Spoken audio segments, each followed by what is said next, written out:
Hello বন্ধুরা, কেমন আছো? আশা করি সবাই ভালো আছে আর আমিও ভালো আছি। তো চলে এলাম আর একটি নতুন ভিডিও নিয়ে। আর ভিডিওটা দেখেই বুঝতে পেরে গেছো, তো এই দিনটা ছিল দিদির স্বাদের দিন।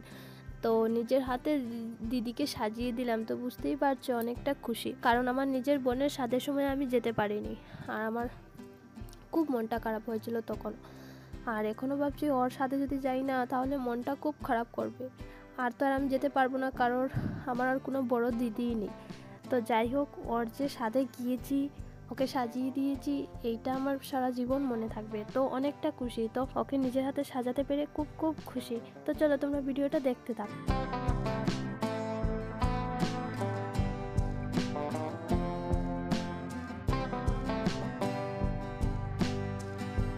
তো প্রায় অনেক মাস পর দু বোনের দেখা, আর বুঝতেই পারছো অনেক গল্প, মানে কি বলবো, কথাগুলো শেষই হয় না, একটা পরে একটা কিছু একটা টপিক আমাদের থাকেই, তো অনেক গল্প করছে।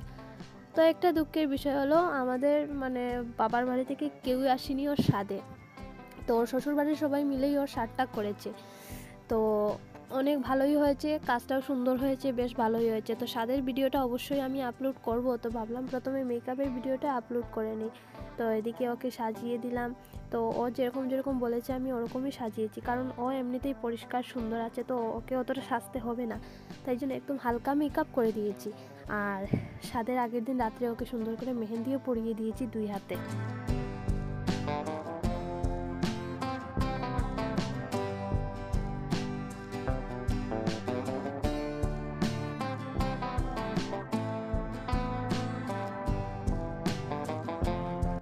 তো এদিকে ওর দেওর এসে একটু ফাজলামি করে ফটো উঠাচ্ছে, যে ক্যামেরা দিয়ে ফটো সুন্দর হবে কি না এইসব চেক করছে।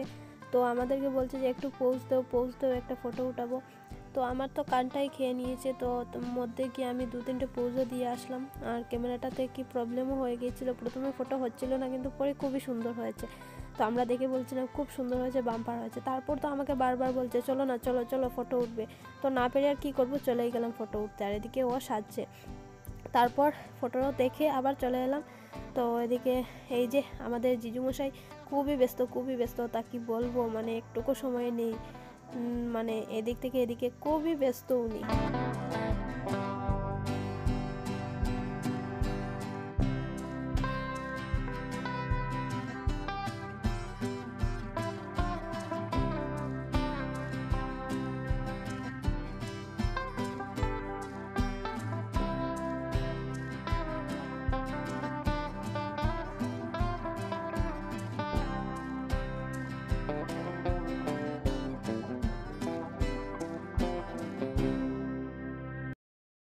তো মেকআপ কমপ্লিট, জুয়েলারিও লাগিয়ে নিয়েছে। আর এবার ওর চুলগুলো একটু ক্রিম্পিং করে দিচ্ছি।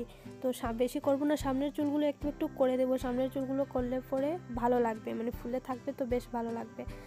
আর চুলগুলো এই সামনেরগুলো কিছুগুলো করে দিচ্ছে। আর এই হলো ওর শাড়ি, ব্লাউজ, জুয়েলারি, এই সব কিছু। তো এইটা হলো ওর ফাইনাল লুক। আর সত্যি ওকে খুব মিষ্টি লাগছিল। তো ওর আমারই না নজর লেগে যায়, তো নজর লাগুক না, ওর ভালো থাকুক, সুস্থ থাকুক। তো তারপর ওদিকে এই যে ফটোশ্যুট চলছে, তারপর ওরা ফ্যামিলি ফটোশ্যুট করলো। তো আজকের ভিডিওটা এতটুকু থাক। আর ফুল ব্লগ খুব তাড়াতাড়ি আসবে। তো কেমন লাগলো ভিডিওটা কমেন্ট করে অবশ্যই জানাবে। আর ওকে অনেক অনেক ব্লেসিং করবে তোমরা সবাই, ও যেন সুস্থ থাকে, ভালো থাকে। Bye bye.